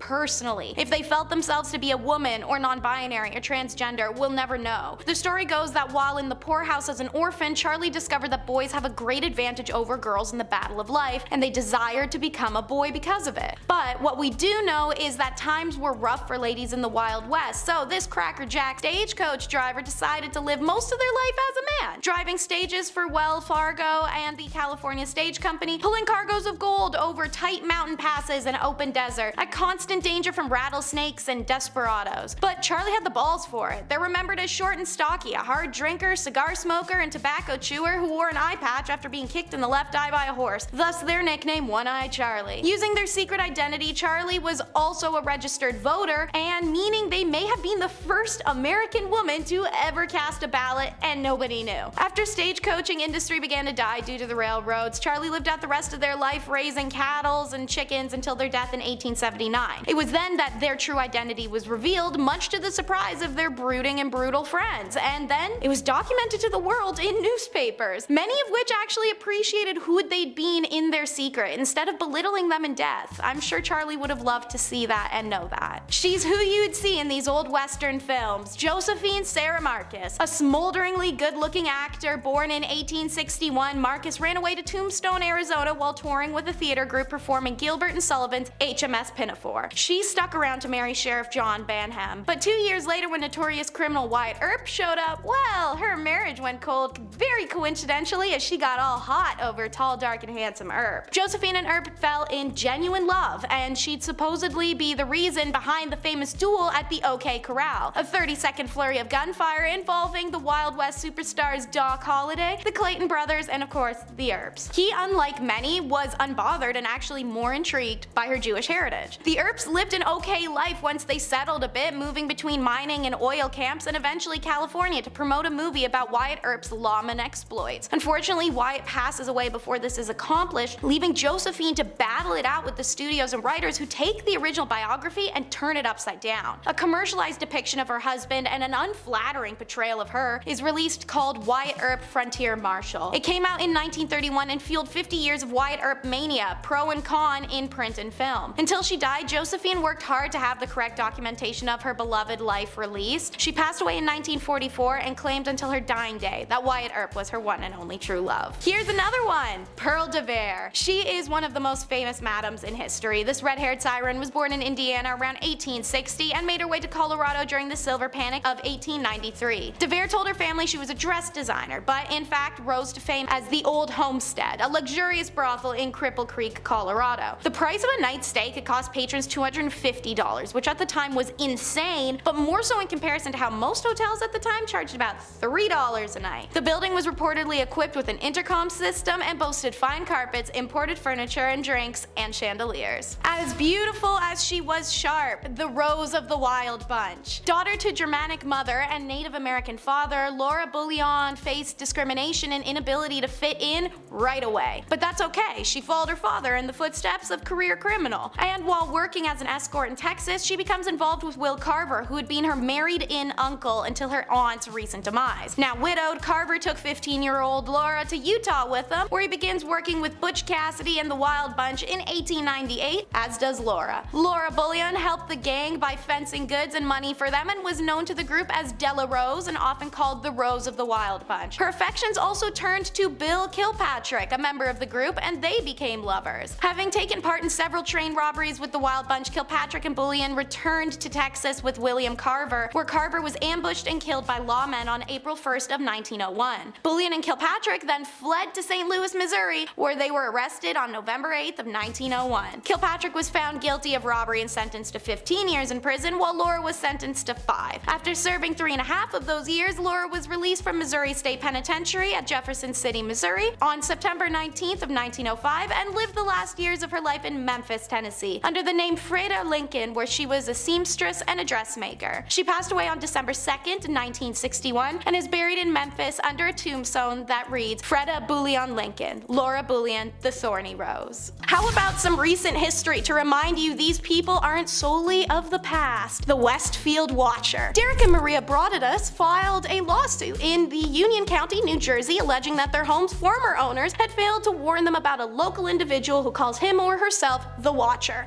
Are they Maybe a neighborhood gossip rag? Maybe an old coot who can't mind their business? Maybe a neighbor who leaves passive-aggressive notes? Wrong, wrong, and wrong. In 2015, one of the strangest cases in modern history appeared when a letter was mailed to the new owners of a home. Dated June 4th, 2014. You can find the transcripts of these lawsuits online, and they do contain the letters, so I figured, why not directly read some for you guys? Alright, so here's some fun lines from letter 1. The house has been subject of my family for decades. I have been put in charge of watching it and waiting for its second coming. My grandfather watched the house in the 1920s, my father watched the house in the 1960s, it is now my time. The Watcher also asks the couple, do you need to fill the house with young blood, I requested? Remind me to ask for young blood as a new housewarming gift, in case I don't know, I might need that. Second and third letters were also just as deranged. Listen to this. Have they found what's in the walls yet? In time they will. Who has the bedroom facing the street? I'll know as soon as you move in. It will help me know who is in which bedroom, then I can plan better. All of the windows and doors in 657 Boulevard allow me to watch you and track you as you move through the house. No information on who the Watcher might be or why they sent out the letters has come to light.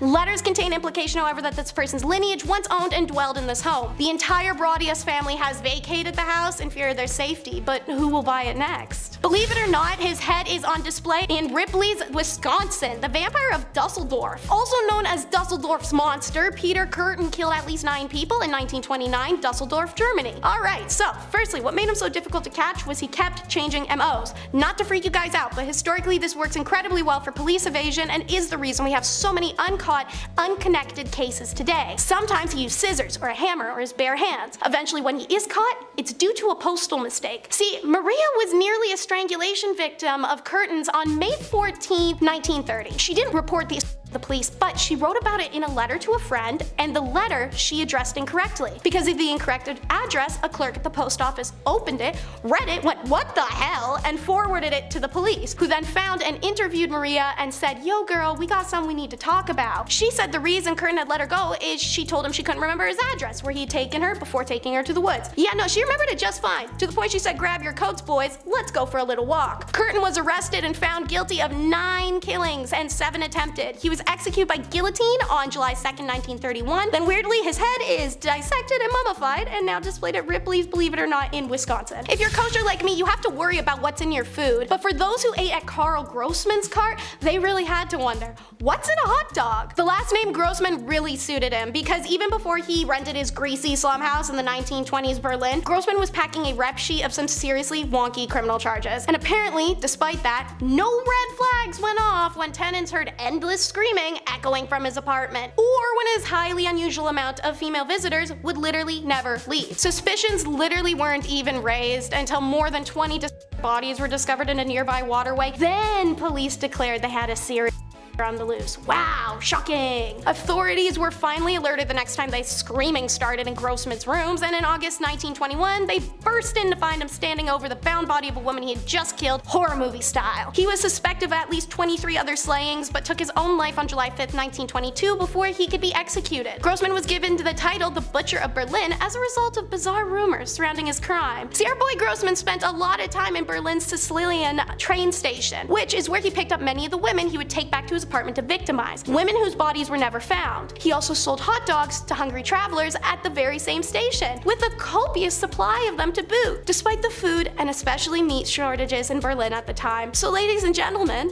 what isn't a hot dog? There had to be a cult somewhere in here, right? Well, this one operated on the ideology that I'm sure they'll be back, right? But not everyone is like Jesus, trooping on out of his grave a couple days after ending up in it. Margarita Peter, though, thought if anyone was, it was damn well her. Fiercely religious, she spent some of her 20s wandering Switzerland to preach the word of God, and by 29 she had settled back in her small hometown with a loyal congregation, many of which were immediate family. Woo, we love a supportive family. In fact, they were so supportive that when Margareta in 1823 became convinced that the devil was living in the rafters, they all went, yeah, that must be true. They had the same reaction to her declaration of being the Messiah, and then to her saying she's gonna start a battle against Satan. So naturally her whole congregation started smashing up the house with farm tools before Margareta suddenly announces to turn the tools on each other. So while While a Kingsman-style battle is going down, Margarita ups the ante, saying she needs to be sacrificed Jesus-style, but her sister jumps up Katniss Everdeen-like and volunteers. So the collective congregation, including the whole family, swarm and kill her. Followers rip up floorboards, make a makeshift cross that they, well, then crucified Margs, y'all. The real deal. They lifted the cross up, Margs hollered she's gonna come back in 3 days, and told him to bash her head in, which they did. Then everyone just kind of waited around. 3 days go by, neither sister rise, and folks are starting to scratch their heads and look around a little, and finally somebody gets the police on this. They pull up, everyone goes in the paddy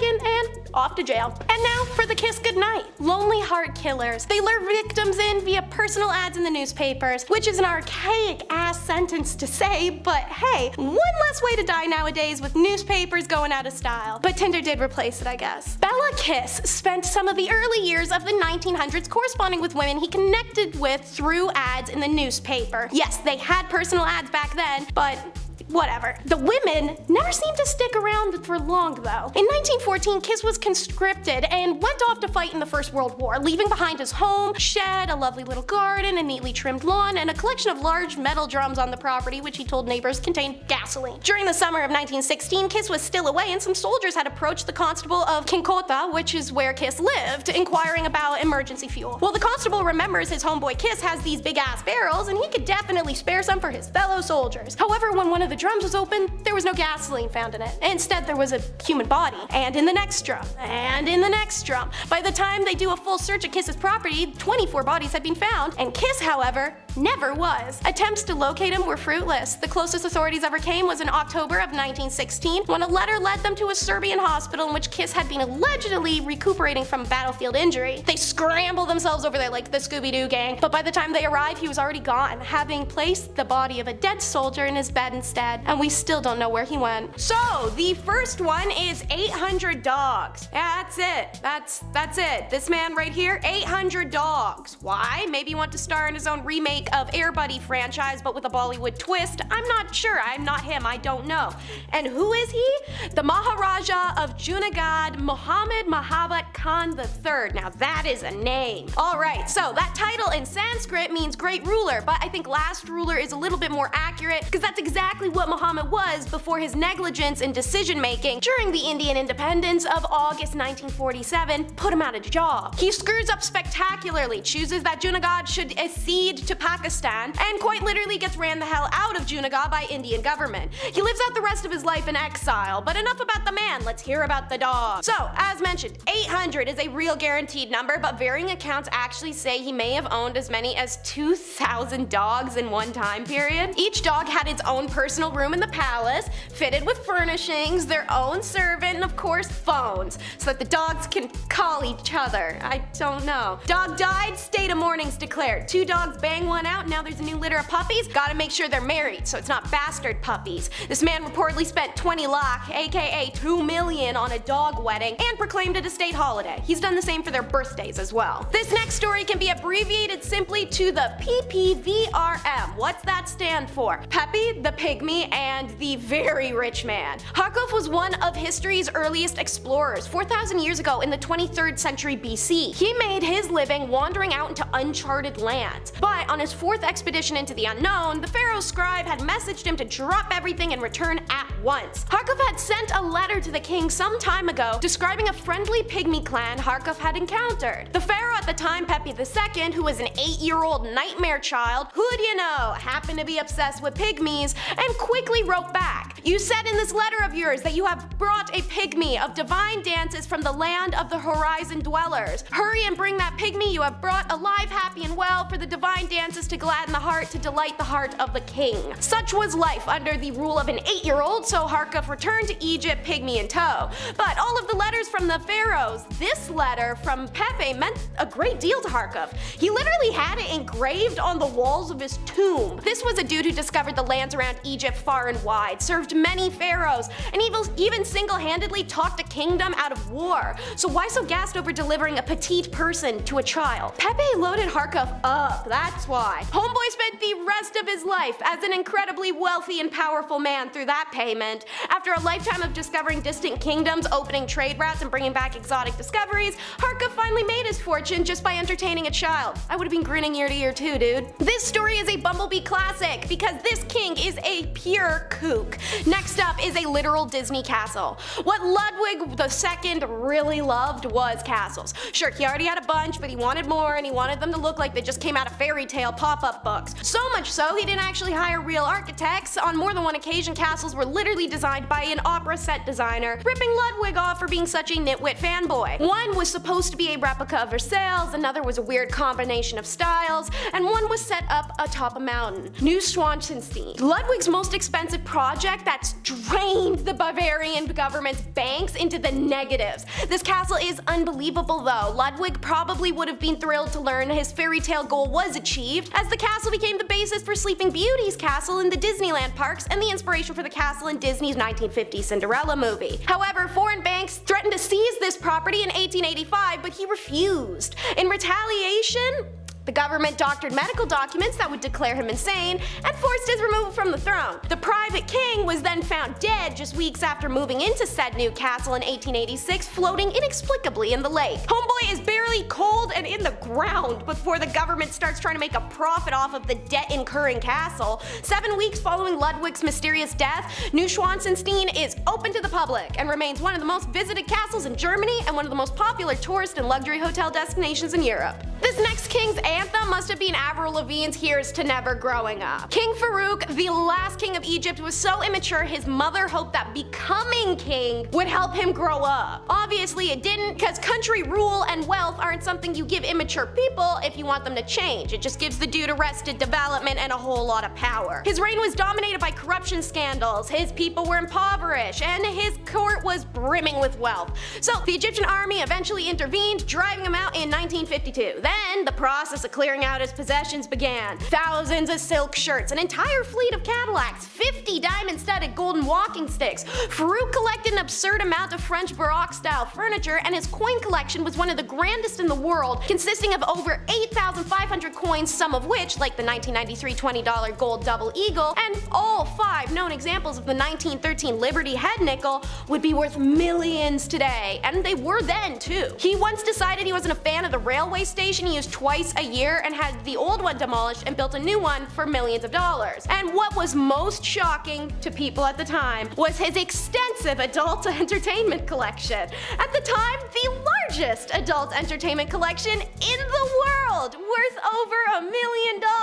Picture like when Russell Peters was on MTV Cribs and he opened that dresser drawer and inside all the DVDs had to be pixelated. It was essentially that moment, except Russell Peters actively volunteered and made fun of his collection, while Farouk, when confronted with it, happily admitted to owning it but was shocked by the lewd accusations, insisting they're just classical works of art to look at and be appreciated. This next king didn't have to buy anything, he turned the money itself into big old jars. Whew, name brace moment, okay. Maharaja Sawai Madho Singh II is the former king of Jaipur, and also the only one who's been entered into the Guinness Book of World Records. He was on his way to attend the coronation of Edward VII in 1902 and intended to bring Ganjagal holy water. When toying in what to bring it in, all the options on the market were very Macy's, and Singh, he was more of a Gucci guy. So he finds 2 very reputable silversmiths in the mystery Khana and gave them 14,000 Jaipur silver rupees, which were issued from the Kaptadara treasury of Jaipur state in 1894. These coins are then melted into sheets and shaped as the jars. No shouldering was done. So the results are 2 enormous sterling silver vessels, the largest silver objects in the world, per Guinness World Records. These Ganjalis are still presented at the Maharaja Sawai Man Singh II Museum and are a huge attraction amongst visitors. In our number 5 spot today, we have Nero. For this one, we are going to be taking it all the way back to the age of the Roman Empire. When we think back to these times, they weren't necessarily the most kind, peaceful times, but there certainly are some characters that stand out as being particularly brutal, and one of those is Nero. Throughout his reign, he wreaked havoc on the Roman Empire. He burned cities, he killed thousands of people, including every member of his own family, and I mean, we know the inventive execution methods of the past, so you can probably guess at just how brutal all of these were. Most Roman sources give us an almost completely negative review of him in reference to both his personality as well as his reign as a leader. He was called compulsive and corrupt, and it is believed that he is actually to blame for the great fire that burned Rome, but instead he used the Christians as a scapegoat so that they would receive receive punishments rather than him. In the end, after being declared a public enemy by the Roman Senate and realizing that the rebellion would be lost, he ended up taking his own life at the age of 30. In our number 4 spot today, we have Pol Pot. Pol Pot was the leader of the Cambodian revolutionary group called the Khmer Rouge, and this group, with him at the forefront, went on to try and destroy the Cambodian civilization. This wasn't necessarily how the group started out, but once Pol and others who shared his ideals came to lead it, things quickly became very dark. He is likely one of the only people who ordered a mass genocide in his own country. The reasoning behind all of this is because he believed that destroying the civilization was the best way to start a new regime and bring in a new age. He ended up serving as the prime minister from 1976 until 1979, during which his policies led to the deaths of around 2 million people, which is horrifying. That was about 25% of the entire population. He even liked to keep the skulls of those he had killed. Just gonna say, it seems as though politics was the mask for someone who just really wanted to kill people. There are so many horrific details surrounding him and the things he did, much of which I can't even repeat here on YouTube, and that is exactly how he landed a spot here on today's list. He truly did some horrendous things, and in the end went on to live the rest of his life and died of natural causes before he could even answer for any of his crimes, which is just the most frustrating end to a horrible tale. In our number 3 spot today, we have Maximilien Robespierre. Okay, I'll be honest. This is quite a polarizing one. Maximilian, on one hand, was great. He advocated for universal suffrage, for unrestricted admission to national posts, and he was against racial and religious discrimination. Especially in the time he ruled in, this was huge. Of course people were against him, but in our modern views, he was way ahead of his time in these beliefs. On the other hand, however, he was extremely violent and was the leader during most of the French reign of terror that happened during the Revolution. It is said that during this time he was responsible for imprisoning somewhere around 300,000 and killing somewhere around 40,000. During the Revolution in 1793, he was elected head of the Committee of Public Safety, and from that point on, any voice that was in opposition to the change that was happening was struck down and silenced by him. Throughout the years, his ego and power only grew, which led to him being a little too quick to use the guillotine, his favorite execution method. He was getting a little too cozy with that thing, so much so that he began to use it even on people who had, at one time, been his allies. We saw this clearly when it came to the execution of George Danton, who Maximilian had executed after he suggested maybe chilling out on the whole reign of terror thing. In the end, people caught on to this tendency for violence and horrible punishments, which definitely lost some of his public support, and this was only exacerbated when it was realized that he now had beliefs that directly contradicted those he had earlier, like when he tried to create a national religion called the Cult of the Supreme Being. By the time 1794 came around, he was overthrown, and later that year he found himself being executed by, you guessed it, the guillotine. Not good. No thanks. In our number 2 spot today, we have Vlad Tepes. Often referred to as Vlad the Impaler, he was the ruler of Wallachia 3 times between 1448 until his death in 1476. He is often regarded as one of the most important rulers in Wallachian history, and to many he is a hero, and this is not to disregard that. But you don't get a nickname like the Impaler by being a passive, peaceful guy. Vlad was known for his brutality and his love of impaling people, but it is also said that everyone's favorite vampire, Dracula, was modeled after him. This is because it is rumored that Vlad liked to dip his bread in the blood of his enemies before eating it. I prefer a little olive oil and balsamic vinegar with mine, but hey, to each his own, I guess. Vlad is known for his intimidation tactics, which included having bodies of those he had killed lined up outside of the city so that any enemies approaching would know what fate they had coming. Like I mentioned before, many regard Vlad as a hero.